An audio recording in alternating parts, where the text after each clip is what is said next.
பேதுரு எழுதிய 2ஆம் திருமுகம் அதிகாரம் 3. ஆண்டவருடைய வருகை. அன்பார்ந்தவர்களே, இப்பொழுது நான் உங்களுக்கு எழுதுவது 2ஆம் திருமுகம். இத்திருமுகங்கள் வழியாக ஒரு சிலவற்றை நினைவுறுத்தி உங்கள் நேர்மையான மனத்தை தூண்டி எழுப்புகிறேன். தூய இறைவாக்கினர்கள் முன்னுரைத்த வாக்குகளையும் ஆண்டவரும் மீட்பருமானவர் உங்கள் திருத்தூதர் மூலமாக தந்த கட்டளையையும் நீங்கள் நினைவில் கொள்ளுங்கள். நீங்கள் முதலாவது தெரிந்து கொள்ள வேண்டியது இதுவே: இறுதி காலத்தில் ஏளனம் செய்வோர் சிலர் தோன்றி தங்கள் சொந்த தீய நாட்டங்களுக்கேற்ப வாழ்ந்து உங்களை எள்ளி நகையாடுவர். அவர்கள் அவரது வருகையை பற்றிய வாக்குறுதி என்னவாயிற்று? நம் தந்தையரும் இறந்து போயினர், ஆயினும் படைப்பின் தொடக்கத்தில் இருந்தது போல எல்லாம் அப்படியே இருக்கிறதே என்று சொல்வார்கள். பழங்காலத்தில் இருந்தே கடவுளுடைய வார்த்தையால் விண்ணுலகும் மண்ணுலகும் தோன்றின. மண்ணுலகம் நீரிலிருந்தும் நீராலும் நிலை பெற்றிருந்தது என்பதை இவர்கள் வேண்டுமென்றே மறந்து விடுகிறார்கள். அந்த நீராலே வெள்ளப்பெருக்கினால் அப்போதிருந்த உலகம் அழிவுற்றது. இப்போதுள்ள விண்ணுலகும் மண்ணுலகும் அதே வார்த்தையினாலே தீக்கிரையாவதற்கென ஒதுக்கி வைக்கப்பட்டுள்ளது. இறைப்பற்றில்லாதோர் அழிவுற வேண்டிய தீர்ப்பு நாள் வரையிலும் அவை விட்டு வைக்கப்பட்டுள்ளன. அன்பார்ந்தவர்களே, நீங்கள் ஒன்றை மறந்துவிட வேண்டாம். ஆண்டவரின் பார்வையில் ஒரு நாள் 1000 ஆண்டுகள் போலவும் 1000 ஆண்டுகள் ஒரு நாள் போலவும் இருக்கின்றன. ஆண்டவர் தம் வாக்குறுதியை நிறைவேற்ற காலம் தாழ்த்துவதாக சிலர் கருதுகின்றனர். ஆனால் அவர் அவ்வாறு காலம் தாழ்த்துவதில்லை.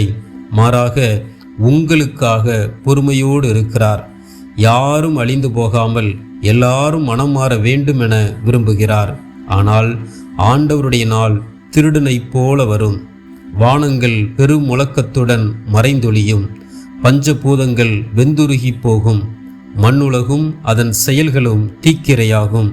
இவை யாவும் அழிந்து போகும். ஆதலால் நீங்கள் தூய இறைப்பற்றுள்ள நடத்தையில் மிகவும் சிறந்து விளங்க வேண்டும். கடவுளின் நாளை எதிர்பார்த்து அவர் வருகையை விரைவுபடுத்த வேண்டும். அந்நாளில் வானங்கள் எரிந்தெளிந்து பஞ்சபூதங்கள் வெந்துருகி போகும்.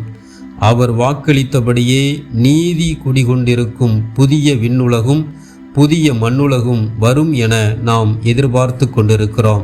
ஆகவே அன்பார்ந்தவர்களே, இவற்றை எதிர்பார்த்திருக்கும் உங்களை அவர் மாசு மறுவற்றவர்களாய் நல்லுறவு கொண்டவர்களாய் காணும் வகையில் முழு முயற்சி செய்யுங்கள்.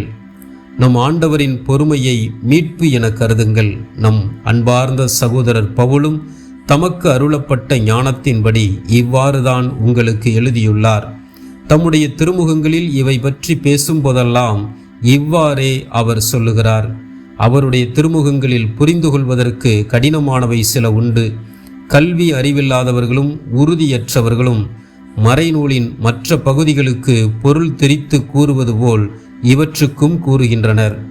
அதனால் தங்களுக்கே அழிவை வருவித்துக் கொள்கின்றனர். அன்பார்ந்தவர்களே, நீங்கள் இவற்றையெல்லாம் ஏற்கனவே அறிந்திருக்கிறீர்கள். கட்டுப்பாடற்றவர்களின் தவறான வழிகளால் கவர்ந்திழுக்கப்பட்டு உங்கள் உறுதி நிலையினின்று விழுந்து விடாதபடி கவனமாயிருங்கள். நம் ஆண்டவரும் மீட்பருமான இயேசு கிறிஸ்துவின் அருளிலும் அறிவிலும் வளர்ச்சி அடையுங்கள்.